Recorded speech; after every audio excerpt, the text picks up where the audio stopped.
16 décembre, mesdames et messieurs, bienvenue à tous dans cette nouvelle édition de votre journal de 15 heures. Les titres. Djibouti, Cour internationale de justice, le chef de l'État Ismaël Omar Guelleh a reçu ce matin le président de la Cour internationale de la justice.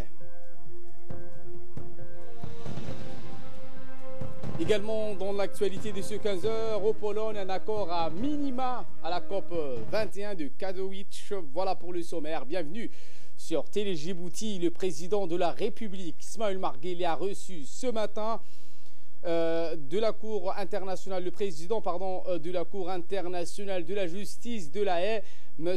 Abdulqawi Youssouf. Le président de la Cour internationale de la justice, M. Abdulqawi Youssouf, effectue actuellement un séjour dans notre pays. Il a rendu une visite de courtoisie au chef de l'État pour le remercier du soutien et du vote de Djiboutiens en sa faveur lors du renouvellement du poste du président de la Cour internationale de justice en février dernier. Bien, la Cour internationale de justice est le principal organe judiciaire des Nations Unies. À l'issue donc de son entrevue avec le président Guelleh, M. Abdulqawi Youssouf a répondu à quelques questions des journalistes présents sur place. Pour couvrir donc l'événement, il a indiqué que la République de Djibouti a rendu une visite de courtoisie auprès du chef de l'État pour le remercier du soutien que notre pays lui a rapporté. Fin de citation. Également dans l'actualité, la 3e conférence des ambassadeurs djiboutiens qui représentent notre pays dans plusieurs grandes capitales du monde s'est tenue ce matin à l'Institut des études diplomatiques. La cérémonie d'ouverture de cette conférence s'est déroulée en présence du Premier ministre Abdelkader Kamil Mohamed et du ministre des Affaires étrangères et de la coopération internationale Mahmoud Ali Youssouf, de la conseillère du président de la République, Mme Fathia Jamaoudine. Dans son intervention, le doyen du corps diplomatique, l'ambassadeur en poste en Arabie Saoudite, Diadine Bamakrama, s'est dit donc honoré de s'adresser dans cette auguste assemblée au nom de ses collègues ambassadeurs et ambassadrices participant à ces assises qui ont eu lieu tous les 2 ans.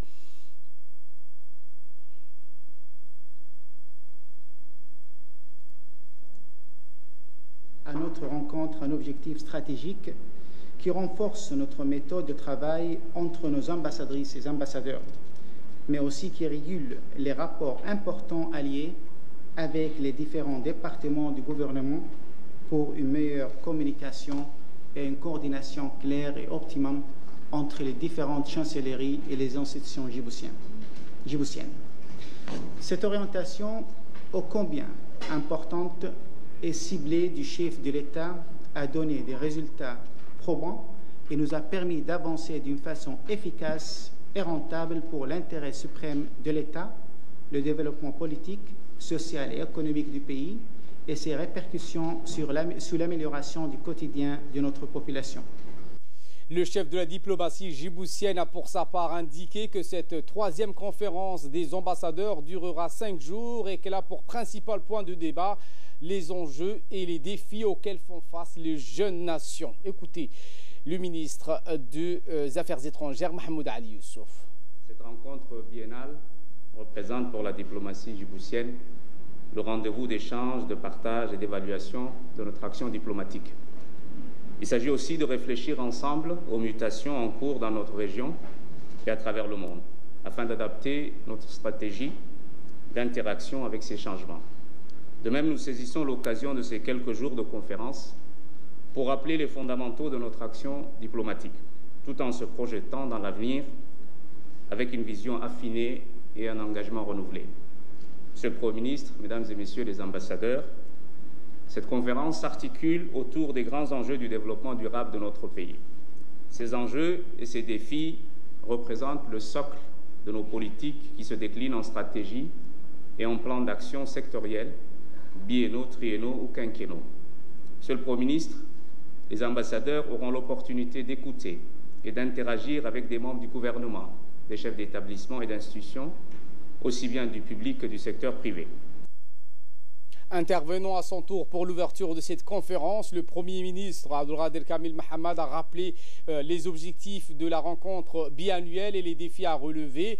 Il est revenu donc au Premier ministre de lancer les travaux de cette 3e conférence des ambassadeurs. Écoutez. Ma présence parmi vous est fortement motivée par la volonté du gouvernement de vous faire parvenir un nouveau souffle dans votre travail quotidien à l'étranger. Depuis vos nominations par le président de la République, un grand bond en avant dans notre développement économique et social a été réalisé. Les perspectives proches en sont encore plus importantes. Il est de votre devoir de le faire savoir au monde entier. Cette action, aussi bien auprès de vos interlocuteurs institutionnels que de tous les opérateurs économiques et agences d'information du pays où vous résidez, doit être machinale et inlassable.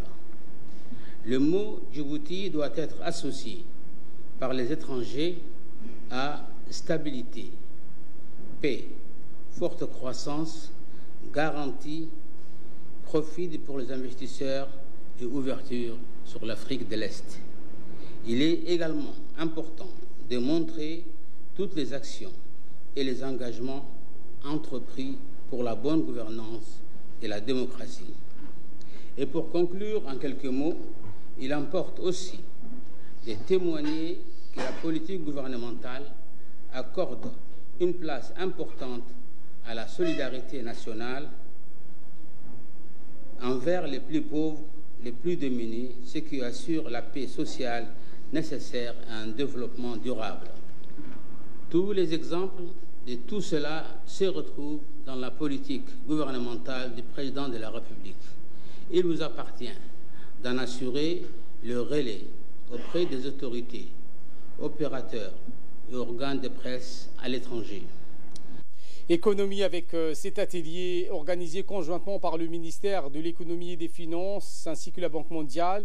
Cet atelier vise à rendre publiques les données collectées sur les performances des diverses institutions ou leurs points faibles, plus connu sous son acronyme anglais Country Policy and Institutional Assessment, le CPIA, est un atout d'analyse de la Banque mondiale qui mesure les progrès dans le renforcement de la qualité des politiques et institutions publiques d'un pays.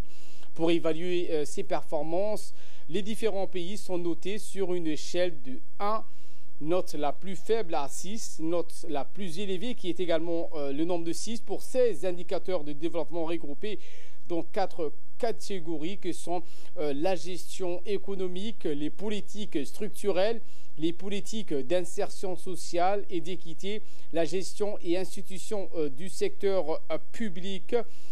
Avec une note de 3, la République de Djibouti se trouve donc dans la moyenne des pays d'Afrique subsaharienne. Aujourd'hui, donc après les résultats de Doing Business où la République de Djibouti a gagné 55 places, le pays est prêt à élargir ses performances dans la gestion publique. Djibouti ambitionne également d'atteindre un score de 3,2, une meilleure performance d'ici 2020. Le ministre de l'économie et des finances chargé donc de l'industrie a dans son discours souligné qu'il faut désormais travailler de manière synergique et de partager afin d'améliorer. Journée commémorative a été placée sous le haut patronage du Premier ministre, M. Abdelkader Kamel Mohamed, et a vu la participation des ministres et une pléthore de personnalités de l'administration, des membres du corps diplomatique, des représentants d'organisations internationales, des hauts gradés de l'armée, des officiers supérieurs, des forces de sécurité et des acteurs de la société civile. Placé sous le thème « Sans paix, pas de droits de l'homme », ce texte juridiquement contraignant pour tous les États membres des Nations Unies est célébré chaque année comme une victoire de l'humanité sur ce bas instinct de domination de la tyrannie. Cette année, la Journée des droits de l'homme a marqué la célébration du 110e anniversaire de la Déclaration universelle des droits de l'homme, le document fondateur qui a proclamé le droit inaliénable de chaque individu en tant qu'être humain. Le président du CNDH a rappelé les grands principes et revenu sur le travail quotidien de la Commission, de l'importance que le président de la République, son Excellence Mme Merguele, lui a donnée. Pour cette année, La journée est consacrée à la célébration des 70 ans de la Déclaration universelle des droits de l'homme. Cette déclaration a été proclamée par l'Assemblée générale des Nations unies le 10 décembre 1948, juste après les événements tragiques de la Seconde Guerre. L'attachement de la République de Djibouti à cet instrument universel n'est pas à démontrer.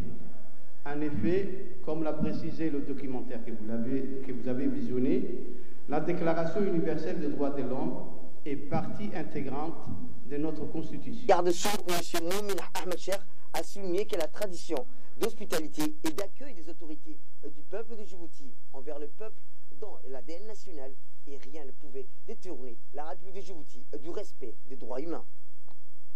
La Déclaration universelle des droits de l'homme met l'accent sur les droits fondamentaux tels que la dignité, l'égalité, le bien-être, bref, la justice. Ces droits doivent être respectés universellement, faisant fi des discriminations, des distinctions basées notamment sur la race, les croyances, la défense des droits civils, politiques, économiques, sociaux et culturels sont un combat continu, indivisible, et on ne peut choisir l'un au détriment de l'autre. Quant au Premier ministre, a dans son discours rappelé que la République de Djibouti attache une importance aux droits de l'homme, car ceux-là sont motivés par les progrès de tous les objectifs de développement durable et que les objectifs de développement durable sont déterminés par les avancées en matière de droits de l'homme. La République de Djibouti s'associe donc à la communauté internationale pour penser aux victimes des graves atteintes aux droits de l'homme les plus élémentaires qui, partout dans le monde, souffrent des guerres, des combats fratricides, des viols et des souffrances systématiques faites aux femmes, des maltraitances aux migrants, du terrorisme et de la famine ou de la soif. Le gouvernement a pu préserver notre peuple de ces malheurs, mais ce n'est pas pour autant qu'il ne faille pas chaque jour penser aux droits de l'homme dans notre pays.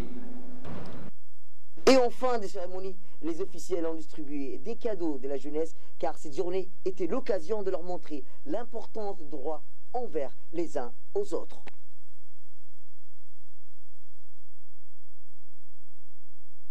La journée mondiale des droits de l'homme qui a été célébrée à l'instar des autres pays du monde ce matin en République de Djibouti. C'est tenu donc au Palais du Peuple. Nous revenons sur cette information concernant cet atelier organisé conjointement par le ministère de l'économie et des finances et la Banque mondiale. Cet atelier qui vise à rendre public les données collectées sur les performances des diverses institutions ou leurs points faibles. Avec une note de 3, la République de Djibouti, mesdames et messieurs, se trouve dans la moyenne des pays d'Afrique subsaharienne. Au jour d'aujourd'hui, après les résultats de Doing Business où la République de Djibouti a gagné 55 places, le pays est prêt à élargir ses performances dans la gestion publique. Djibouti ambitionne également d'atteindre un score de 3.2, une meilleure performance d'ici 2020 qui intègre conformément aux objectifs de la SCAP et de la vision Djibouti 2035.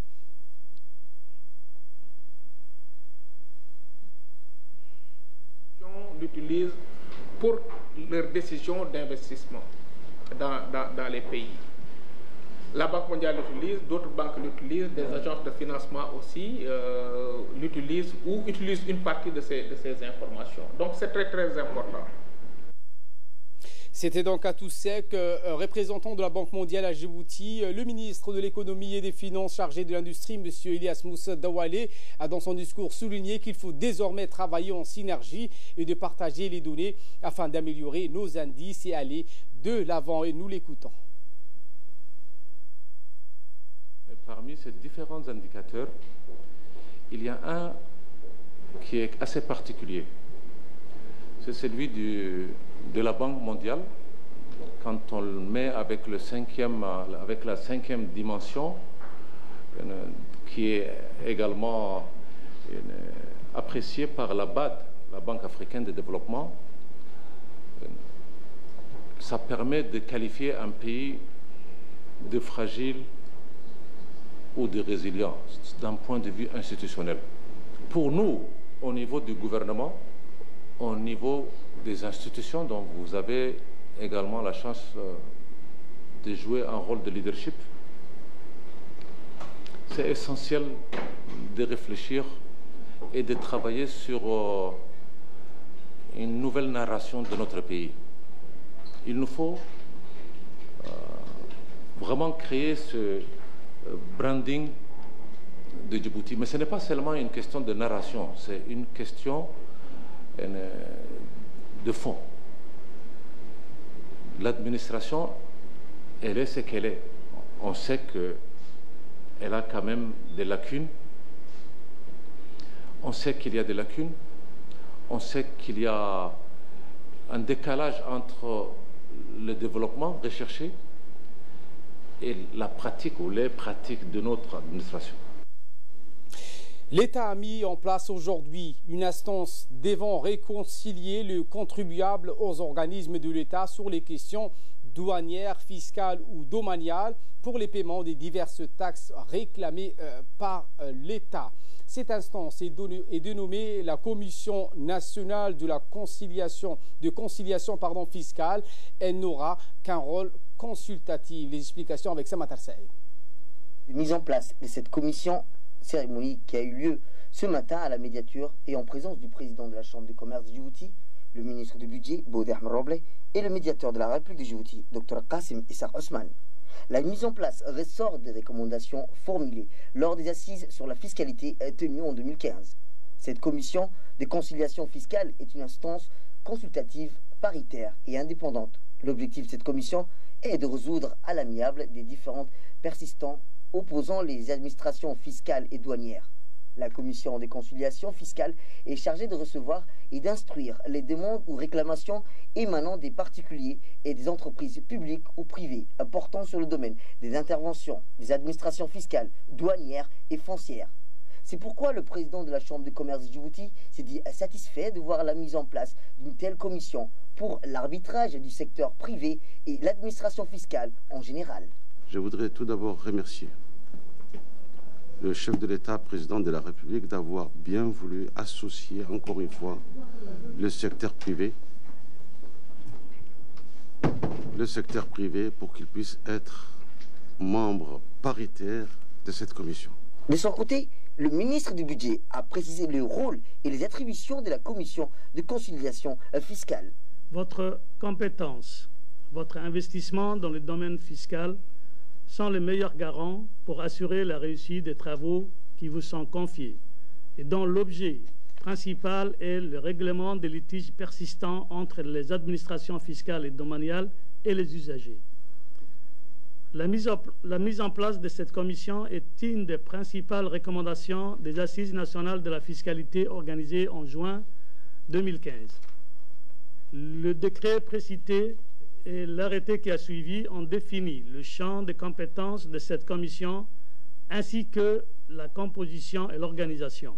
Le médiateur Dr Kassim Issa Osman s'est dit satisfait de voir apparaître une telle commission qui s'intégrera parfaitement dans les cadres de ses prérogatives et allégera ses charges. La Commission nationale de conciliation fiscale, faut-il le rappeler, a pour mission la gestion et l'arbitrage de contentieux entre l'administration fiscale et les contribuables. Ces attributions consistent essentiellement à statuer sur les désaccords fiscaux opposant les contribuables et l'administration fiscale. Grâce à la politique de réforme fiscale initiée par les chefs de l'État, visant à renforcer les dialogues entre les deux parties dans l'intérêt du développement économique de notre pays, que cette commission a vu le jour par décret numéro 2018.145 PRMP. Quant à nous, notre devoir est bien tracé. Il consiste à instaurer un climat de confiance entre les deux parties. Cependant, nous savons que tous que nous avons devant nous un défi majeur à relever, celui de remettre sur les rails cette commission tant attendue. Notre pays se dote ainsi d'instances devant faciliter le rapport entre l'État et ses administrés, qui sont des simples citoyens qui remplissent leurs devoirs, mais réclament également leurs droits. La gestion de l'état civil et la situation du centre de l'état civil étaient à l'ordre du jour aujourd'hui lors d'une importante réunion qui s'est tenue. Cette réunion a été présidée par le ministre délégué à la décentralisation, Mohamed Aramis, au Palais du Peuple. La suite avec Ahmed Hamad. La gestion de l'état civil et la situation du centre de l'état civil étaient à l'ordre du jour aujourd'hui d'une importante réunion présidée par le ministre délégué à la décentralisation, M. Mohamed Aramis, au Palais du Peuple. Cette journée de réflexion et d'étude de l'état civil en République de Djibouti a réuni à cette occasion l'ensemble des parties concernées par la question, à savoir, outre le ministre de la décentralisation, les préfets des régions, les présidents des régions, ainsi que les directeurs des institutions concernées, mais aussi les responsables des centres des états civils, ainsi que les partenaires de la décentralisation, à savoir l'UNICEF et le FNUAP. Au cours de cette journée, un rapport préparé par un comité technique composé d'experts du ministère de la décentralisation sur la situation de l'état civil en République de Djibouti a été validé par l'ensemble des parties prenantes. La représentante de l'UNICEF présente lors de cette réunion a félicité le département de la décentralisation pour ses progrès réalisés, notamment dans le domaine de la protection des droits des enfants. Dans son discours d'ouverture de cet atelier de validation, le ministre délégué chargé de la décentralisation, Mohamed Aramis, a d'emblée réaffirmé que toutes les recommandations issues de ce rapport d'experts seront prises en considération par le gouvernement. Et c'est pour toutes ces raisons que je viens d'énumérer que le gouvernement accordera une grande importance à l'état de lieu des centres d'état civil sur l'ensemble du territoire, sur l'ensemble de notre territoire. Le droit à un état civil, de l'acte de naissance à l'acte de décès, est un droit fondamental qui doit être un acquis pour tout le monde. Notre conception républicaine du service public doit parvenir à une égalité pratique de tous les Djiboutiens devant l'enregistrement à l'état civil, n'importe où sur le territoire national. Ces rapports, c'est son mérite, fait d'inventaire et l'analyse de toutes les situations qui font obstacle au rayonnement des centres d'état civil. Pour certains centres, c'est le moyen humain qui fait défaut. Pour d'autres, c'est la vétusté des moyens matériels ou encore l'insuffisance financière. Plusieurs défis s'offrent à nous. En premier, celui de mettre à niveau aux normes requises tous les centres d'état civil dont les lacunes ont été identifiées. Le deuxième défi auquel on est confronté, c'est d'imaginer les solutions et les alternatives pour nombre de nos concitoyens, surtout dans l'espace rural, qui sont très éloignés des centres d'état civil. Le troisième défi, qui n'est pas des moindres, c'est de passer au numérique et de moderniser nos centres d'état civil pour le mettre en phase avec de nouvelles technologies d'information. Au terme de ces 2 jours d'études de travaux, le rapport des experts devrait être validé afin que toutes les réponses soient apportées pour améliorer et optimiser le fonctionnement des centres d'état civil en République de Djibouti. Et de là, nous passons aux nouvelles à travers le monde. Nous commençons au Polon, où un accord à minima à la COP 24, après 2 semaines de tergiversation et de débats houleux et plus de 24 heures de prolongation, les quelques 200 pays réunis en Pologne ont scellé un compromis et se sont mis d'accord sur les règles d'application de l'accord de Paris, une sorte de mode d'emploi qui régira la lutte contre le réchauffement climatique durant les prochaines décennies. En revanche, les pays participants n'ont pas pris de nouveaux engagements alors que ceux pris à Paris il y a 3 ans sont jugés insuffisants par certains pays. Il conduirait à un réchauffement de plus de 3 degrés d'ici la fin du siècle. Or, la hausse ne devrait pas dépasser 1,5 degré sous peine d'immenses bouleversements.